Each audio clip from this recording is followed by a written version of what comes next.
Hi guys! Welcome to my channel. So for today's video, tuturuan ko kayo kung paano nga ba tayo maka-earn ng free money on GCash. So first thing is, open po natin GCash app. And then, pag na-open po natin siya, punta po tayo sa A+ Rewards.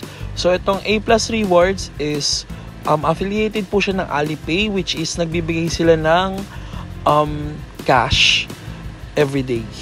So iba't iba siya, may coupon, may cash. Salit-salitan siya guys. So once maklik natin sa A+ Rewards, ayan po makikita natin. So i-click lang po natin yung check-in guys para makapag-daily check-in tayo. So once mag-check-in tayo, may makukuha tayong rewards, either cash or coupon. So ito siya guys. For day 1, makikita nyo is, ang makukuha nyo is yung 5 pesos coupon. Day 2, yung piso. Day 3, coupon. Day 4, piso. Day 5, coupon. Day 6, coupon. And so on and so forth. Ang total niyan mga katropa is 7 pesos. Isipin nyo, within 10 days meron kayong 7 pesos nang wala kayong ginagawa kundi mag-check-in lang.